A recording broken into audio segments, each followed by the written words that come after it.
사도 따라잡기 오늘 8번째 시간입니다. 복음을 외치는 사람들 라는 제목으로 말씀을 나눕니다. 오늘 사도 따라잡기는 오늘로 이제 마지막 내용입니다. 복음을 외치는 사람들. 참 살다 보니까 별일이 다 있어요. 우리나라 국민들이 베트남 축구를 다 응원하고 있더라고요. 베트남이 우승하기를 막 바라고. 참 별일이죠. 사실 뭐 베트남이 우승하기를 바라는 건 아니에요. 누구를 응원하냐면 박항서 감독을 응원하는 거예요. 왜 그를 응원합니까? 참 우리나라에 있을 때 무시받고 사람들에게 조롱받고 인정받지 못하고 대접받지 못하고 늘 변방으로 이렇게 왜 사람들한테 이렇게 내동댕이 쳐져 있던 것 같은 그런 사람이 가서 한 나라를 새롭게 했잖아요. 그 나라를 단결시키고 또 그 나라와 우리나라의 그 껄끄러웠던 관계들을 완전히 새롭게 하는 그런 삶을 살고 있는 거예요. 그 인생 스토리를 응원하는 거죠. 일종의 역전승하는 그런 인생을 말이죠. 그래서 사람들에게 늘 대접받지 못하고 무시당하고 조롱당했던 그 사람이 어마어마한 일을 이루는 거예요. 그래서 사람들이 거기에 열광하고 박수쳐주고 응원하고 그 인생 스토리를 그 좋은 해피엔딩의 결말을 보고 싶은 거였죠. 결국은 그런 결말을 본 겁니다. 어제 드디어 우승을 했어요. 오늘 우리가 읽은 이 본문에서 저는 그걸 한번 들여다봤어요. 예수님의 제자들이 어떤 사람이에요? 예수님과 함께 있을 때 조롱받고 무시당하고 멸시당하고 그랬던 인생들이 세계 역사를 바꾸는 그런 일을 행하고 있는 거예요. 누구로 말미암아? 그리스도 예수로 말미암아서.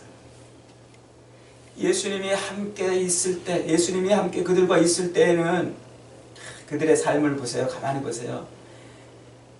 그들이 정말 제가 정말 주님을 위해 살겠습니다. 뭐 이런 사람들이 몇이나 있었어요. 12명의 제자들 혹은 많이 따라다니는 사람들 중에 다 주님이 곁에 있음에도 불구하고 주님을 따라다닌다고 말하면서도 불구하고 자기 욕망과 자기 욕심과 자기 본성을 채우며 살았던 거죠. 그런 삶을 살았던 사람들. 그러니까 자기 욕망을 채워줄 줄 알았던 분, 자기 욕심을 채워줄 줄 알았던 분, 이 땅에서 자기의 명예와 자기의 권력과 자기가 소유하고 싶은 것을 주실 줄 알았던 그분이 허무하게 돌아가신 거예요. 사람들한테 채찍맞고 끌려가다가 온몸이 너덜너덜 피투성이가 돼가지고 정말 죄인 중에 죄인이 매달려 죽는 십자가에 죽은 거예요. 그 제자들의 그 허무함과 허탈감은 얼마나 심했겠어요. 자기 인생을 채워줄 줄 알았는데 자기가 원하고 바라는 것들을 줄 줄 알았던 그분이 그렇게 허무하게 죽을 줄 누가 알았겠어요? 누가 알았겠어요? 그들은 즉시로 예수를 부인하고 뿔뿔이 흩어졌었습니다. 그런데 부활하신 주님이 그들에게 다시 나타난 거예요. 그리고서 그들의 삶을 새롭게 해주시는 거죠. 예수님께서는 그들에게 나타나셔서 그들에게 새로운 명령을 주십니다.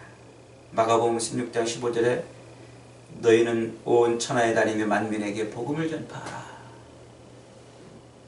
마태복음 28장 18절로 29절에 너희는 가도 모든 족속으로 제자를 삼아 아버지와 아들과 성령의 이름으로 세례를 주고 내가 너희에게 분부한 모든 것을 가르쳐 지키게 하라. 그 명령, 그 주님의 그 말씀, 그 부탁 말씀 붙들고 그들이 다시 모였어요. 그리고서 그들이 뭐하며 살아요? 주님이 말씀하셨던 그 복음을 전하는 인생을 살기 시작합니다. 저는 그들의 인생을 복음의 인생이라 이렇게 이름을 한번 붙여보고 싶어요. 복음의 인생. 복음이 그의 삶을 잡은 거예요. 새롭게 한 거예요. 복음이 그 인생을 완전히 뒤바꾸는 거예요. 여러분, 이 복음이 뭐라고 그랬어요? 그 당시에 이 유앙겔리온, 복음이라는 말은 당시에 널리 쓰이던 의미가 첫째로는 전쟁에서 우리나라가 이겼을 때 쓰는 단어라고 그랬죠. 전쟁에서 우리나라가 이겼다 할 때.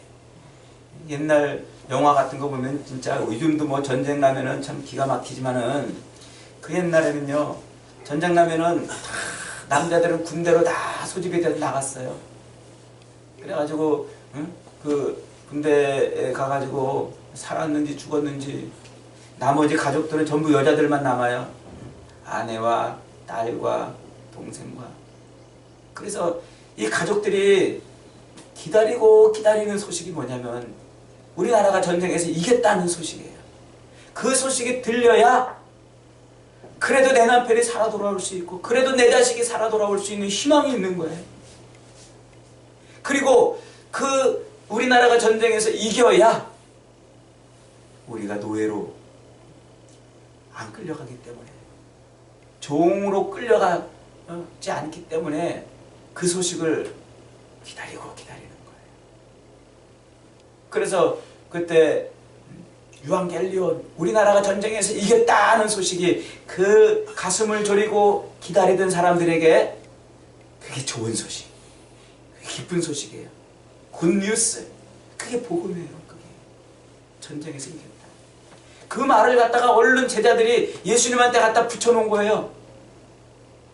하나님의 아들 예수 그리스도의 복음의 시작이라.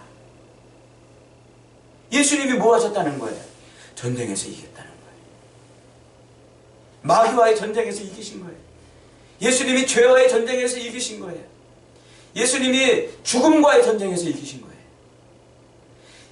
누구도 지금까지는 그 전쟁에서 이기지 못했어요. 그래서 다 마귀의 종이 되었고 마귀에게 끌려다니고 누구도 그 전쟁을 이기지 못해서 다 죽음의 길을 걸어갔었는데 그 전쟁을 누가 이긴 거예요? 예수님이. 그래서 우리가 살았다는 거예요.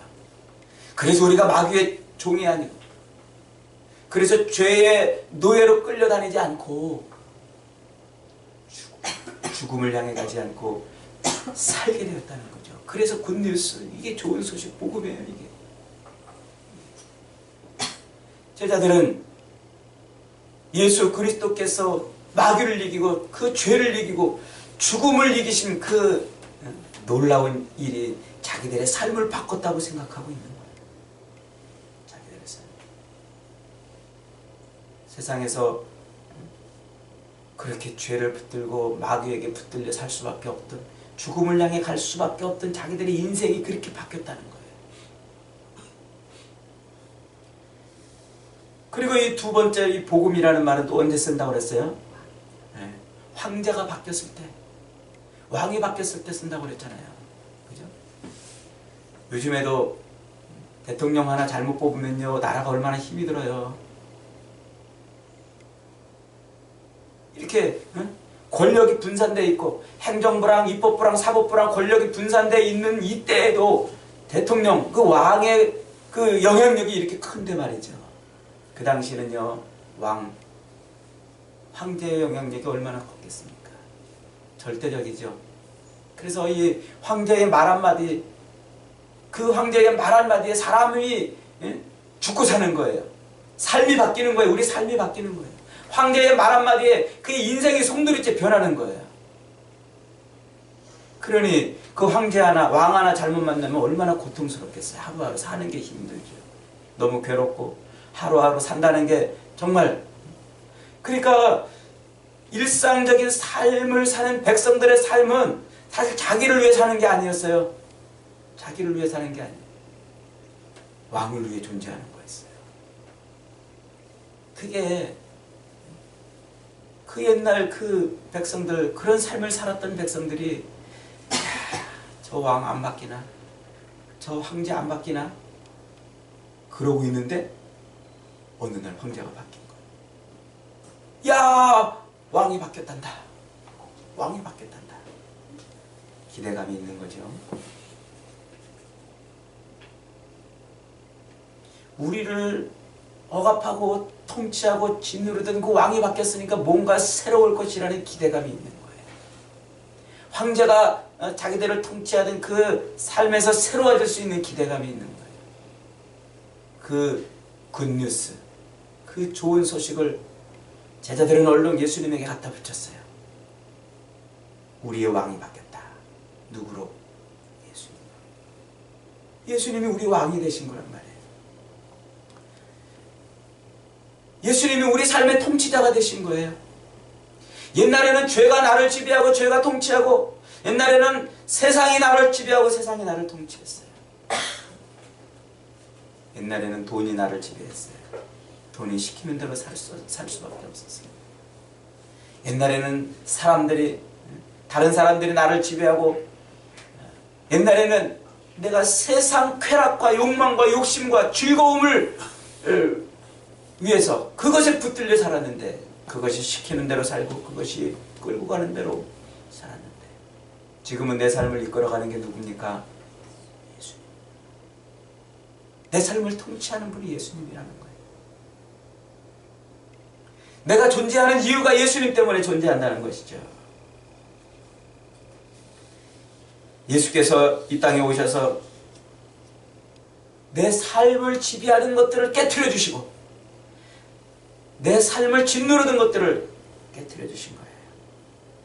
마귀의 종로를 타고 욕망에 붙들리고 돈을 섬기며 살던 우리에게 이 모든 육신의 수고와 고통으로부터 우리를 건져주시는 새로운 통치자, 나를 진짜, 내 삶을 진짜 통치하시는 만왕의 왕 대신 예수님이 오셨다는 거예요. 그게 기쁜 소식이에요. 기쁜 소식. 여러분, 지금 여러분의 삶을 지배하고 통치하고 있는 건 뭔가요? 지금 여러분의 삶을 살게 하는 힘은 뭐고, 여러분을 지금 지배하는, 다스리고 여러분의 삶의 주인은 무엇인가요? 오늘 제자들의 삶은 우리에게 그것을 돌아보게 하는 거예요. 우리가 복음을 붙들고 산다, 복음을 가지고 산다고 말하면서도 정말 우리가 복음을 가지고 있는지, 그리스도 예수, 사단과 마귀와의 전쟁에서 이기신 그분, 우리에게 생명을 주시고 자유를 주시는 분, 나를 진정으로 지배하고 통치하시는 그분이 내 안에서 지금 역사하고 있느냐는 거죠. 역사하고 있느냐. 사도행전은 바로 그 복음을 가지고 살았던 사람들의 삶을 우리에게 보여주고 있어요. 사도행전은 바로 그 복음을 가지고 살았던 사람이 그 복음을 외칠 때에 그의 삶에 어떤 일이 벌어지고 어떤 변화가 있는지를 우리에게 보여주려고 하는 것이죠. 오늘 우리가 읽은 이 말씀도 정말 놀랍고 엄청난 그런 역전의 소식을 한편의 영화처럼 보여주고 있지 않습니까? 복음을 전하라는 그 말씀, 복음을 외치라는 그 말씀 붙들고 제자들이 복음을 전하기 시작했어요. 야, 예수 그리스도가 우리를 죄에서 건져주시고, 우리를 마귀의 손에서 건져주시고, 우리를 죽음에서 건져주신 분이시다. 그분이 그 전쟁에서 이기신 분이시다. 예수 그리스도가 진정 우리를 통치하신다. 황제가 우리를 통치하는 것이 아니라, 세상이 우리를 지배하는 것이 아니라 예수님이 우리의 통치자이시다. 이걸 외치기 시작한 거예요.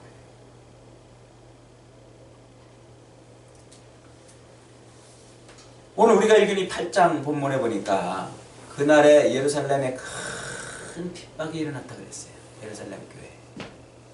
참 이것도 하나님이 하시는 일이에요.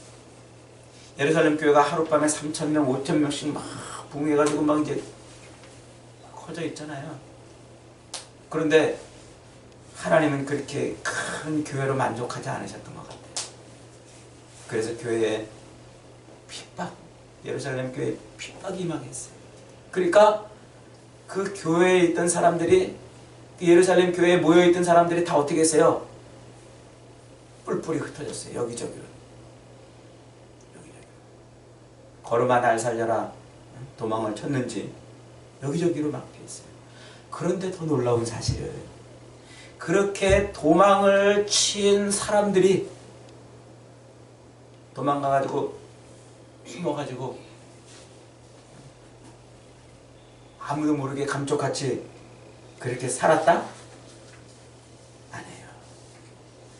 그렇게 흩어진 사람들이 복음을 전했다는 거예요. 복음을 전했다. 예루살렘에서 예수를 믿는다는 이유만으로 멸시와 조롱과 핍박을 받던 사람들이 그 핍박을 피해서, 그 시련과 환난을 피해서 도망가서, 그 도망간 곳에서 조용히 숨죽이고 자기 정체를 감추고 산 것이 아니고 두루두루 돌아다니면서 뭐 했다? 복음을 전했다는 거예요. 복음을. 십자가에 달려 죽으신 그분이 바로 예수님이시다. 그분이 마귀와 사단을 이기시고 그분이 우리의 진정한 왕이 되셨다. 죄와 사망에서 건지고 우리를 죽음에서 건지고 우리의 삶을 지배하고 통치하실 분은 예수님이시다. 우리에게 영원한 생명을 주시고 진짜 우리를 살리시는 분은 예수님이시다. 그들이 그렇게 복음을 전했다는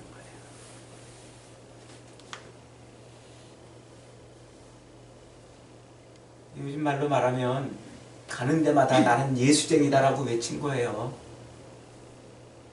만나는 사람들에게마다 예수 전한 거예요. 가는 곳마다 만나는 사람들에게마다 예수가 아니면 안 된다고, 예수님밖에는 우리의 구원자가 없다고 그렇게 외친 거예요. 그러자 그렇게 예수를 전하고 그렇게 예수를 외치자 그들의 삶에서 어떤 일이 벌어졌다고요? 이적과 기적이 일어났다는 거예요. 귀신을 쫓아내는 역사가 있었고, 혼자 몸을 움직이지 못했던 중풍병자가 벌떡 일어나고, 안진뱅이가 일어나고, 각종 질병으로 고통받던 수많은 사람들이 치유되고 회복이 되었다는 거예요. 그렇게 예수를 증거하자 그곳에서 성령의 역사가 일어나는 거예요. 치유하고 회복하는 역사들이 그곳에서 일어나는 거예요. 놀라운 일들이 벌어졌다는 거죠. 여러분, 지금 우리 삶에서 우리가 겪고 있는 수많은 일들이요, 그 많은 일들 속에서 우리가 왜 성령의 이 놀라운 이적과 기적 같은 일들을 경험하지 못합니까? 어쩌면 우리 삶에 복음이 없는지도 몰라요. 어쩌면 우리 삶에 복음을 우리가 감추고 있는지도 몰라요. 그리스도가 나를 통치하고 나를 다스리는 일이 없는지도 몰라요. 여러분, 우리가 이런 간증들을 많이 듣잖아요. 예수 안 믿던 사람이 예수 믿고 병을 나았다. 예수 믿고 그 고난을 어떻게 이겼다. 그게 뭡니까? 오늘날에도 복음으로 말미암아 그런 이적과 기적이 일어나고 있다는 것이죠. 복음을 외치는 사람들에게만 나타나는 표적들이에요. 우리 한국교회가 어느 순간부터 우리 한국교회 교인들이 이 복음을 외치지 않기 시작했어요. 어느 순간부터 복음을 부끄러워하는 사람, 예수 믿는 것을 부끄러워하는 사람이 됐어요. 그래서 자기의 삶에서 만나는 사람들에게 예수 믿는다고 이렇게 전하는 것이 상당히 부끄럽고 혹은 부담스러운 것이 됐죠. 부담스러워. 거기서 복음을 전해야 돼요. 외쳐야 돼요. 그래야 이적과 기적이 막 일어나고 성령의 능력이 거기서 나타나는데, 요즘에 진짜 직장 다니는 사람들 보면은요, 예수 믿는 거 안 들키려고, 그래도 옛날에는 직장에서 다 큐티도 하고 밥 먹을 때 기도도 하고 그랬는데 요즘에는 못한대요. 기도할 때 그런다잖아요. 안경 낀 사람 있으면 안경 벗어서 손수건으로 눈 한번 닦고 그때 그 순간에 기도한대. 여러분, 예수 믿는 게 부끄럽고 예수 믿는 게 알려지는 게 창피하고 예수 믿는다고 사람들이 나를 조롱할까봐 혹은 손가락질을 할까봐 나를 또 핍박할까봐 기꺼이 숨어 지는 것이 아니고 그들이 기꺼이 흩어진 곳에서 뭐 했어요? 복음을 전했어요. 나는 예수쟁이다. 예수만이 살 길이다. 네가 그렇게 붙들고 네가 그렇게 얻으려고 애쓰고 몸부림치는 그것이 너를 살리는 것이 아니고 예수 그리스도가 너를 살린다고 외친 거예요. 이런 놀라운 외침이 있을 때 성령의 역사가 일어나요. 마태복음 28장 18절로 19절에 뭐라고 그랬다고요? 그러므로 너희는 가서 모든 족속으로 제자를 삼아 아버지와 아들과 성령의 이름으로 세례를 주고 내가 너희에게 분부한 모든 것을 가르쳐 지키게 하라. 그 다음 말씀이 중요해요. 볼지어다 내가 세상 끝날까지 너희와 항상 함께하리라.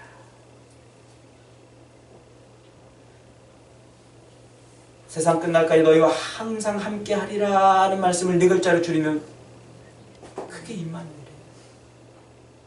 하나님이 함께하시는 거예요. 임마누엘.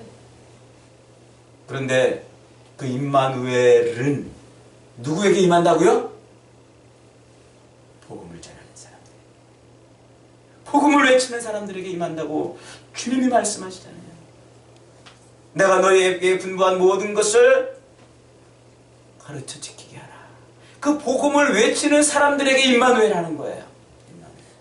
자기 욕망과 욕심을 채우려고 애쓰고 몸부림치고 세상에서 그렇게 성공하고 세상에서 이런저런 것들을 얻으려고 애쓰고 몸부림치는 사람에게 함께하는 게 아니고 그리스도 예수가 세상의 주인이고 통치자고 사망과 죽음에서 우리를 건지시고 생명을 주시는 분이라고 외치는 사람들에게 함께 하신다고요.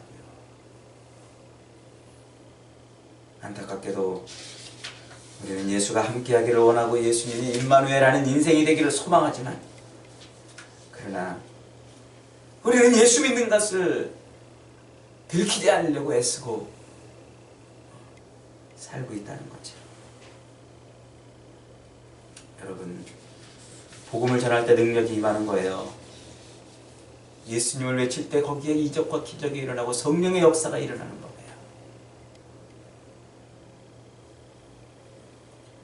한 직장인이 있었습니다.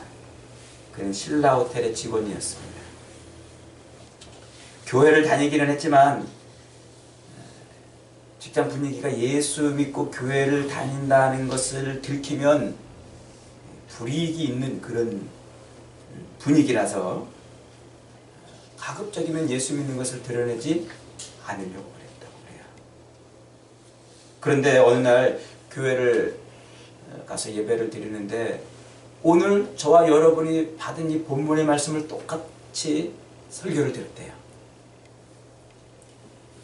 그는 자기가 예수 믿는다는 것을 드러내지 않고 이렇게 직장 생활하는 것이 늘 마음에 걸렸어요. 다 자기 주변에는 예수 안 믿는 사람들만 있고 자기가 예수 믿는 게 들통나면은 뭔가 큰 불이익이 있을 것 같은 그런 생각이 들었다는 거죠. 그러다가 자꾸 자기 마음속에서 내가 이렇게 복음을 전하지 않고 예수 믿는 것을 드러내지 않고 이렇게 신앙생활을 하는 게 무슨 의미가 있나 이런 생각이 자꾸 들어가지고 어느 날 자기 주변에 있는 사람들에게 복음을 전해야 되겠다는 생각이 불현듯 들더래요. 그러고 가만히 보니까 진짜 자기 주변에 있는 사람은 다 예수 안 믿는 사람들이래요. 그래가지고 복음을 전하기로 마음을 먹었더니 그 마음에 막 기쁨이 밀려오더래요. 저 사람들한테 내가 복음을 전해야지 했더니 그런 마음만 먹었는데도 막 기쁨이 밀려오더래요.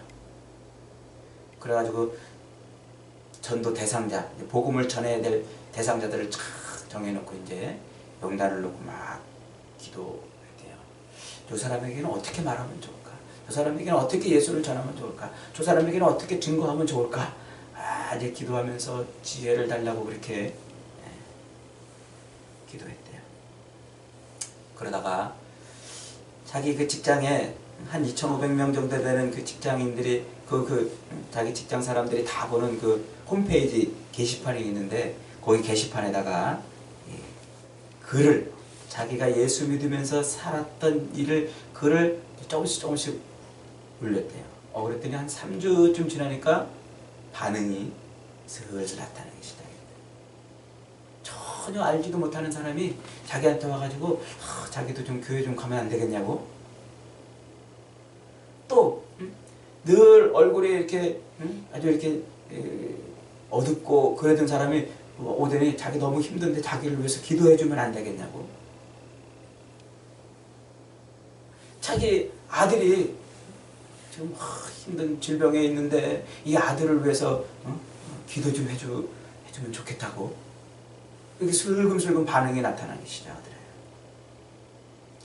그래서 그들을 놓고 기도하면서 예수를 전했대요. 예수님이라면 당신의 삶에 기쁨을 주고 삶을 변화시킬 수 있다고. 그랬더니 성령이 역사하는 거예요. 자기도 생각지도 못했던 이런 일들이 막 일어나기 시작하는 거예요. 여러분, 복음의 역사는요, 성령의 역사는 이 복음과 함께 일어납니다.